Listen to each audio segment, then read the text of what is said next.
Okay, so now we will have discussion from actual operation point of view of the engine and from some practical considerations. Okay, so basically what happens in case of petrol engine, I will be having this as my cylinder, and I will be having over here piston first at the topmost position. Okay, and what we say, though theoretically we say that most of the combustion happens at constant volume conditions, but it is not true practically. Practically, yes, it is true practically also that majority of the combustion happens at constant volume, but still combustion process keeps on happening when our piston is also moving in the downward direction. Okay, so what basically will be happening in the first position, I will be having piston somewhere over here.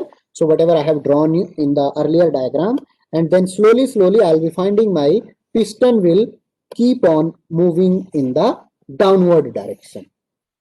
Okay, so piston will keep on moving in the downward direction. Let me once again draw one more situation. Okay, now what will be happening? We are having some spark plug over here, SP. So we are having some spark plug. At the first instant, some spark has been created. Okay, and inside we are having nothing but mixture of air plus fuel, and that is a homogeneous mixture. So inside we have homogeneous mixture.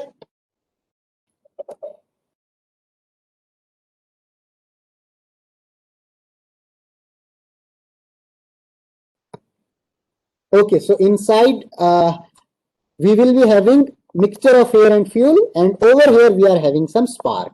Okay, so now we have already studied that our air and fuel mixture is in a condition so that it cannot self-ignite. So if it cannot self-ignite, so the initial ignition will be happening near the air and fuel, which is close to the spark plug, and when our what will be happening, whatever this combustion has started, so this combustion flame then will be propagating towards the piston. Okay, so this combustion front, whatever we are having, it will be growing both in radial direction as well as in the axial direction. Similarly, this will be happening over here.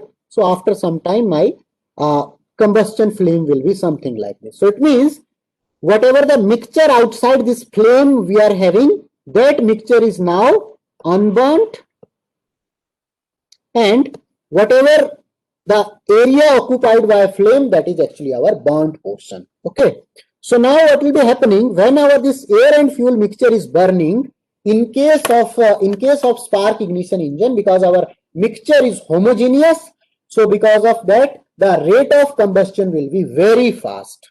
Okay, so this rate of combustion, so it means this propagation of the flame will be, so this is my flame, so propagation of the flame will be very rapid. This point is clear? So what we will be having? We will be having propagation of the flame as very rapid.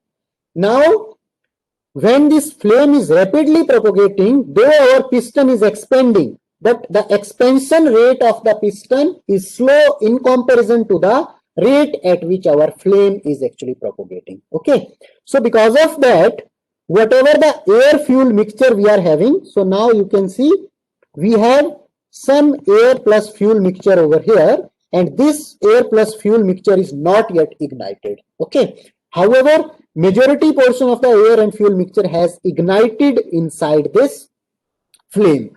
So now this will be creating very high pressure. Okay, obviously when we are having significant amount has oxidized, then we will be having significant release of the heat, and because of this significant release of the heat, in this section we will be having actually compression of unburnt, we will be having compression of unburnt air plus fuel mixture above the piston surface. So what I am saying, that in between the piston top surface and the flame front, we are having some homogeneous air and fuel mixture, because piston is moving at slow pace in comparison to the motion of the flame, and flame is releasing significant amount of energy. So because of that, we will be having whatever this unburnt portion we are having, that will be now compressed. And if it is compressed in such a way so that it reaches to its self-ignition temperature, what will be happening? It will be reaching to its self-ignition temperature. What will happen at this point? If it is reaching to its self-ignition temperature, we will be having burning of the fuel at different locations. Okay, is this point clear? Whatever I am saying? Yes, sir. So we will be having generation of multiple burning fronts from where actually combustion of the fuel will be starting, and we will be finding some situation. We will be finding some situation that our this main flame is moving in the downward direction, whereas some additional fronts has been created from the section near to the top surface of the piston. And while so one flame front is moving in bottom downward direction, another flame front is moving in the upward direction. So while these two flame fronts will be actually collapsing with each other, these will be creating severe pressure oscillations and some noise. So that particular noise is referred to as actually engine knock.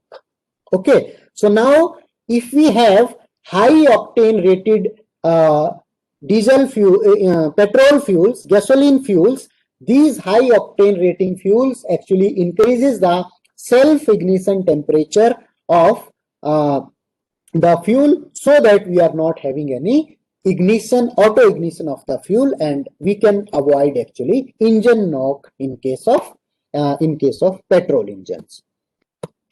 Before going to diesel engine, let me first specify one very important characteristic of the engine knock in case of petrol engine. So what is the important characteristic? In case of petrol engine knock is happening near the end of the combustion.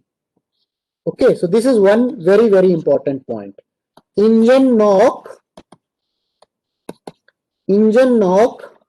happens in case of petrol engine near the end of the combustion. So why I am telling you this point? Because while we will be studying about the knock behavior in case of diesel engine, that will be kind of opposite to this one. Okay, so there we will be having occurrence of the knock near the start of the combustion process. So that's why I am telling over here. In case of diesel engine, in case of petrol engine knock will be near the end of the combustion process, when our majority of the fuel has actually burnt already. Okay, now let me take up the case of diesel engine. So in case of diesel engine, what we are doing, we are having some cylinder, then we are having some piston over here, and then we are having some fuel injector over here. So now here we are having some fuel injector. Okay, so this is our fuel injector over here. Now in this fuel injector, what will be happening? This fuel injector will be spraying some fuel over here, and inside this only we will be having gas, and this gas will be at high temperature. Okay, so while this fuel will be injecting, though our surrounding gas is having high temperature, but initially we will be having some combustion lag over here. So what we will be having? Initially we will be having some combustion lag. Why we will be having combustion lag? Because while we are injecting this fuel will require certain amount of time. This fuel will require certain time to physically mix with air. So one is physical mixing plus reach till its self-ignition temperature. Okay, when we are injecting the fuel, we have stored the fuel in our fuel tank at the ambient conditions. Okay, but inside the combustion chamber, this fuel has to first reach the self-ignition temperature. Once it is reaching to the self-ignition temperature, then only ignition will be starting. Okay, so we are having some combustion lag over here, and that combustion lag in case of diesel engine is because of the physical mixing of the fuel with air, and due to some chemical lag, and that chemical lag is actually characterized in terms of the time required by fuel to reach its self-ignition temperature. Okay, so that's why what will be happening, the instant at which injection of the fuel started and the instant at which our actual combustion is happening, we will be having certain gap between the two. So because of that certain gap, during that time of combustion lag, we will be having now significant amount of diesel inside. Okay, so when we are having significant amount of diesel inside, obviously we will be having some combustion at this point, some combustion at this point, some combustion at this point. So at multiple points we will be having the combustion. So because of the combustion at multiple points, our flame fronts will be actually starting from the multiple locations, and while these flame fronts are actually propagating radially and axially, these will also collapse with each other. Okay, but obviously we are not having very strong homogeneous mixture of the air and fuel, so that's why we will be having certain knocking always in case of our diesel engine because of the combustion lag, but that knocking will not be that much high that it is creating some it is actually damaging the components of the engine. Okay, but after the long operation of the diesel engine, we find that our combustion lag is very, very large, and that combustion lag at that time lead to the decrease in performance of the engine, and and also lead to severe negative effects on the life of the engine. So at that time we call that, okay, now in our diesel engine knocking is actually detrimental, and we need to actually do maintain the system in order to bring back to its original performance. Okay.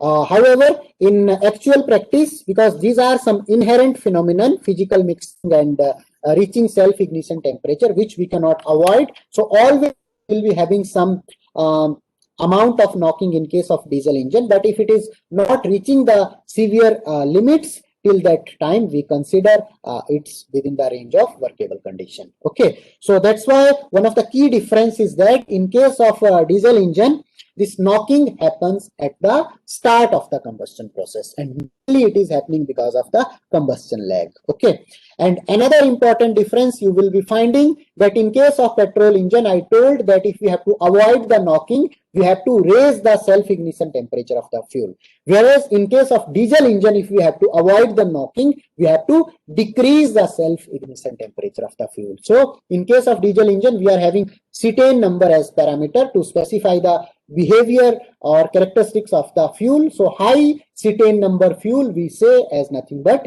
low self-ignition temperature. Okay, so this is the key difference of knocking in our spark ignition engine and our compression ignition engine, but this is not the part of thermodynamic syllabus, so that's why this is just for your knowledge, and it will not come in exams.